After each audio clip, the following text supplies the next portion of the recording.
গুৰু শংকৰ শ্ৰীমন্ত শংকৰদেৱ সংঘ লখিমপুৰ জিলা শাখা লালুকনা পইচা আঞ্চলিকৰ পাৰ্বতীপুৰ প্ৰাথমিক শাখাৰ একান্ত সংগী তথা শ্ৰীমন্ত শংকৰদেৱ সংঘৰ একান্ত সংগী মহিৰাম সন্দিকৈ আৰু অৰ্চনা সন্দিকৈ আইগৰাকীৰ সুযোগ্য সন্তান কৃষ্ণ সন্দিকৈ। এয়া কৃষ্ণ সন্দিকৈ এই আজি যি 2 দিনৰ আগতে উচ্চতৰ মাধ্যমিকৰ যি ফলাফল ঘোষণা কৰিছিলে তাৰ তেওঁ এই ফলাফলৰ লগত কৃষ্ণ সন্দিকৈ অতি সুন্দৰভাৱে জড়িত আছে। ইতিমধ্যে কৃষ্ণ সন্দিকৈ আমাৰ ভতিজাস্বৰূপ কৃষ্ণ সন্দিকৈ লখিমপুৰ জিলা হাৰমতি জাতীয় বিদ্যালয়ৰ পৰা উচ্চতৰ মাধ্যমিক পৰীক্ষাত 90.4% নম্বৰসহ অতি সুন্দৰভাৱে পৰীক্ষাত উত্তীৰ্ণ হৈছে। তেখেত কেৱল শৈক্ষিক দিশতে যে আগবাঢ়ি গৈছে তেনে নহয়, তেখেত বৰগীত, খোলবাদ্য বা বক্তৃতা, কুইজ, আনকি তৰ্ক প্ৰতিযোগিতাকে আদি কৰি বিভিন্ন স্থানত অসমত বিভিন্ন স্থানত বিশেষ যোগ্যতা অৰ্জন কৰিবলৈ সক্ষম হৈছে।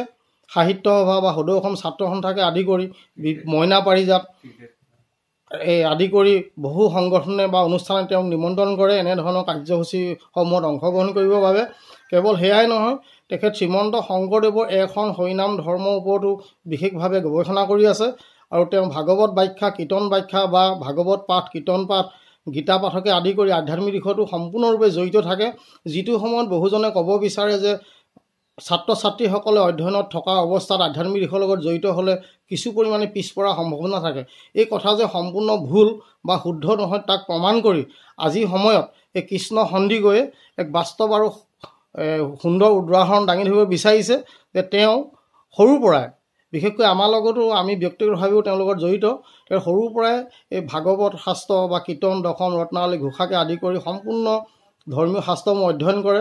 সমাজত তেওঁ এইসমূহ পাঠ কৰে, ব্যাখ্যা কৰে। গতিকে আধ্যাত্মিক দিশৰ লগত জড়িত থকাৰ পিছতো যে নিজক আগুৱাই নিব পাৰি তাৰ এক সুন্দৰ আৰু বাস্তৱ উদাহৰণ দাঙি ধৰিছে এয়া কৃষ্ণ সন্দিকৈ। আমি আকৌ কৈছোঁ, কৃষ্ণ সন্দিকৈ বৰ্তমান লখিমপুৰ জিলা হাৰমতি জাতীয় বিদ্যালয়ৰ পৰা হায়াৰ ছেকেণ্ডেৰী পৰীক্ষাত অতি সুন্দৰভাৱে উত্তীৰ্ণ হৈছে। উচ্চতৰ মাধ্যমিক বিদ্যালয়ে যি ফলাফল ইতিমধ্যে ঘোষণা হৈ গৈছে সেই ফলাফল তেওঁ 90.4% নম্বৰসহ অতি সুন্দৰভাৱে তেওঁ উত্তীৰ্ণ হৈছে। 4টা বিষয়ত তেওঁ লেটাৰ মাৰ্ক পাইছে আৰু বাকী এটাটো পাইছে, 2-1 নম্বৰৰ কাৰণে ৰৈ গৈছে। গতিকে আমি তেওঁক শুভেচ্ছা জনাইছোঁ। আগন্তুক দিনবোৰ যাতে ভালদৰে যায়, তেওঁ ভবাৰ দৰে আগবাঢ়ি যাব পাৰে। তেওঁৰ মুখৰ পৰা আমি শুনিব বিচাৰিম যে তুমি পঢ়া বাদেও কি লগত জড়িত আছা। নমস্কাৰ, জয়তে মই আজি ভিডিঅ'টোৰ যোগেদি সেই চিৰনমস্য ব্যক্তিসকলক মই প্ৰণাম জনাইছোঁ, যিসকলে মোৰ আঁৰত থাকি আজি এই বিভিন্ন দিশসমূহলৈ আগবঢ়াই দিয়াৰ লগতে শৈক্ষিক ক্ষেত্ৰতো আগবাঢ়ি যাবলৈ মোক অনুপ্ৰেৰণা যোগাইছিল। সেয়েহে তেখেতলোকক ইয়াৰ পৰা মই আন্তৰিক শ্ৰদ্ধাঞ্জলি জ্ঞাপন কৰিছোঁ আৰু লগতে তেখেতলোকক মই ওচৰত চিৰকৃতজ্ঞ। ক'বলৈ গ'লে মই পঢ়াৰ জৰিয়তে মহাপুৰুষ শ্ৰীমন্ত শংকৰদেৱ গুৰুজনাৰ অমূল্য সৃষ্টি ভাওনাৰ লগত জড়িত। আজি কেইদিনমানৰ পূৰ্বে বিদ্যালয় সপ্তাহত জড়িত হাৰমতি জাতীয় বিদ্যালয়ত ভাওনা ভাগি অনুষ্ঠিত কৰিছিলে। সেই ভাওনা ভাগি আমি কেইজনমানৰ দ্বাৰা পৰিচালিত কৰি সম্পূৰ্ণভাৱে সফল ৰূপায়ণ কৰা হ'ল। আৰু দ্বিতীয়তে আমাৰ অসমীয়া জাতীয় জীৱনৰ বাপতিসাহোন বিহুটিৰ লগতো মই একভাৱে জড়িত হৈ আছোঁ। আৰু দ্বিতীয়তে সাহিত্য জগতৰ ক্ষেত্ৰত চাবলৈ গ'লে তৰ্ক, কুইজ, কবিতা আবৃত্তি আদি বিভিন্ন ক্ষেত্ৰসমূহৰ লগত জড়িত হৈ অসমৰ বিভিন্ন স্থানত প্ৰতিযোগিতাসমূহত অংশগ্ৰহণ কৰিবলৈ সুযোগ পাইছোঁ। আৰু কিছু ক্ষেত্ৰত সফলতা বিফলতাৰ মাজতো আজি পৰ্যন্ত সেই দিশবোৰৰ ওপৰত ভাল পাওঁ বাবে এৰি থৈ আহিব পৰা নাই। আৰু সেয়েহে শৈক্ষিক ক্ষেত্ৰখনৰ লগতে নিজৰ সেই দিশকেইটা মানি চলিব পৰাকৈ নিজৰ আত্মবিশ্বাস আৰু যি একান্তভাৱে অধ্যয়নৰ প্ৰতি থকা মনোবৃত্তি সেয়া ৰাখি পেলাই আজি হয়তো ভগৱন্তৰ কৃপাতে আজি এই স্থান। তুমি ভাগৱতো চৰ্চা কৰা, কীৰ্তন চৰ্চা কৰা? মই ভাগৱত 3য় শ্ৰেণীৰ পৰাই মই ভাগৱত চৰ্চা কৰোঁ। সন্মানীয় কৃষ্ণ দত্ত ডাঙৰীয়া তেখেত আজি পাৰ্বতীপুৰ প্ৰাথমিক সংগী, তেখেতে মোক প্ৰথম আধ্যাত্মিক দিশটো ধাৰণা দিছিল। আজি এই সুযোগতে তেওঁৰ নামটো ল'বলৈ বাধ্য হৈ পৰিছোঁ। দ্বিতীয়তে আৰু আপোনাৰ যেতিয়া মই আপোনাৰ সংযোগ পালোঁ তেতিয়া মই এই ভাগৱত ব্যাখ্যা আৰু পাঠৰ পৰিধিটো যথেষ্ট বহল হ'ল। আৰু ইয়াৰ জৰিয়তে অসমৰ বিভিন্ন প্ৰান্তত আমি ভাগৱত পাঠ সন্মানীয় বিনীত বৰা বাপকে আদি কৰি বিভিন্ন আধ্যাত্মিক দিশৰ লগত জড়িত বিভিন্ন বাপাই সমস্তসকলৰ লগত লগ পালোঁ আৰু সৎসংগৰ লগ পাই আচলতে উপকৃত হৈছোঁ বুলি ভাবিছোঁ। আৰু সেয়েহে পোনপ্ৰথমে এই ভিডিঅ'টোৰ যোগেদি সমগ্ৰ বাপাই সমস্তক মই ইয়াৰ পৰাই সেৱা জনাইছোঁ। নাই তোমাক কিবা অসুবিধা পাইছিলা নি? অন্যান্য দিশবিলাকত যেতিয়া আগবাঢ়ি গৈছিলা তেতিয়া তুমি পঢ়াৰ ক্ষেত্ৰত কিবা অসুবিধা সৃষ্টি হৈছিলে নেকি তোমাৰ? হয়, তেনেকুৱা কথা নহয়। যিহেতু বৰ্তমানৰ শিক্ষা ব্যৱস্থাটো যথেষ্ট বহল হৈ পৰিছে, কিছু কিছু ক্ষেত্ৰত এই সামাজিক যিবোৰ দিশ আছে, আধ্যাত্মিক দিশ হয় বা অন্যান্য সাহিত্য সংস্কৃতিৰ দিশবোৰ হয়, তেতিয়া সেই দিশবোৰে হয়তো যথেষ্টখিনি সহায় কৰে। আৰু যাৰ ফলত আমি কিতাপৰ পাঠ্যপুথিৰ জ্ঞানতকৈ আমি সামাজিক যিখিনি জ্ঞান পাওঁ সেইখিনিয়ে হয়তো বেছি সহায় কৰে যেন অনুভৱ কৰোঁ। আৰু চাবলৈ গ'লে বিশেষ অসুবিধা তেনেধৰণে কিছু কিছু ক্ষেত্ৰত মোৰ বিদ্যালয়ৰ শিক্ষাগুৰু আৰু তথা অভিভাৱকসকলো হয়তো ভয় খাই উঠিছিল যে আধ্যাত্মিক দিশসমূহৰ লগত বা অন্যান্য দিশসমূহৰ লগত জড়িত হোৱাৰ বাবে হয়তো মোৰ পৰীক্ষাৰ ফলাফলত কিছু ব্যাঘাত জন্মিব পাৰে। কিন্তু আচলতে যদি নিজৰ ওপৰত আত্মবিশ্বাস থাকে আৰু কৰিম বুলি নিজৰ মনত দৃঢ়তাটো ল'ব পৰা যায়, তেন্তে এই দিশবোৰে হয়তো হেঙাৰ লৈ নুঠে, কেৱল বৰঞ্চ ই আপোনাৰ ভৱিষ্যতে আগবঢ়াই যোৱাত এটা যোগাত্মক দিশ হিচাপে সহায় কৰিব। হয়, ধন্যবাদ, সুন্দৰ কথা।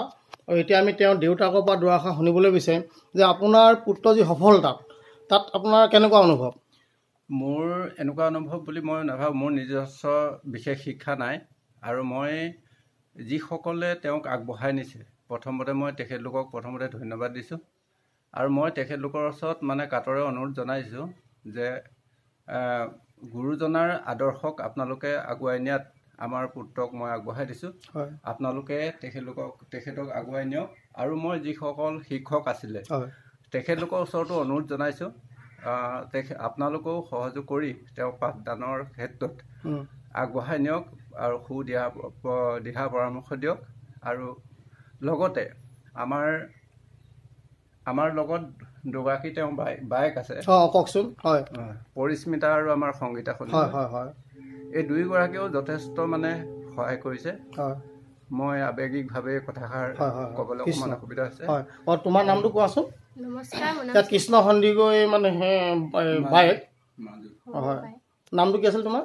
নমস্কাৰ, মোৰ নাম পৰিস্মিতা সন্দিকৈ। তুমি এতিয়া কি পঢ়ি আছা? মোৰ এবাৰ গ্ৰেজুৱেশ্যন কমপ্লিট হৈছে। আৰু বাৰ মাষ্টাৰ ডিগ্ৰী কমপ্লিট হৈছে। Master degree. আমি এইখিনিতে ক'ব বিচাৰোঁ যে আমাৰ মহিৰাম সন্দিকৈ এই পৰিয়ালটি একেবাৰে আৰ্থিকভাৱে দুৰ্বল যদিও তেওঁৰ মনোবল বহুত আছে।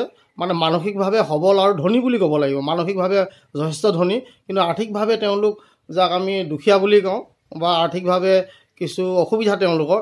তথাপিতো ডাঙৰগৰাকী ছোৱালী ইতিমধ্যে MA পাছ কৰিছে আৰু এই সৰুগৰাকী ছোৱালীও ইতিমধ্যে BA পাছ কৰি ওলাইছে। তেওঁলোকেও অতি সুন্দৰভাৱে ফলাফল কৰিছিলে, মেট্ৰিকতে হওক হায়াৰ ছেকেণ্ডেৰীতে হওক অতি সুন্দৰ ফলাফল কৰিছে বুলি আমি গম পাইছোঁ। এতিয়া কথা হ'ল, এটা আৰ্থিকভাৱে যদিও দুৰ্বল, যদি মানসিকভাৱে সবল হ'ব পাৰে, সকলো দিশতে যে আগবাঢ়ি যাব পাৰে তাৰ এক বাস্তৱ আৰু সুন্দৰ নিদৰ্শন দাঙি ধৰিবলৈ এই মহিৰাম সন্দিকৈ বাপজনাৰ এটা সুন্দৰ নিদৰ্শন আমাক দাঙি ধৰিছে। কৃষ্ণ, কওকচোন। মই আমাৰ জাতীয় বিদ্যালয়ৰ যিগৰাকী আমাৰ হেমব বৰুৱা ছাৰ, মই সৰুকালৰ পৰাই তেখেতৰ লগত এটা ভাল চিনাকি আছিলে। আৰু চিনাকি থকাৰ কাৰণে মই তেখেতক এজন শিক্ষাগুৰু হিচাপেও তেখেতক সন্মান কৰোঁ। আৰু লগতে শিক্ষাগুৰু মোক পাঠদান কৰা নাই, তথাপিতো মই গুৰু হিচাপে শিক্ষা কৰোঁ। তেখেতৰ যথেষ্ট হাৰমতি অঞ্চলত প্ৰভাৱ আছে আৰু শিক্ষাৰ বিষয়ে তেওঁ আগবঢ়া।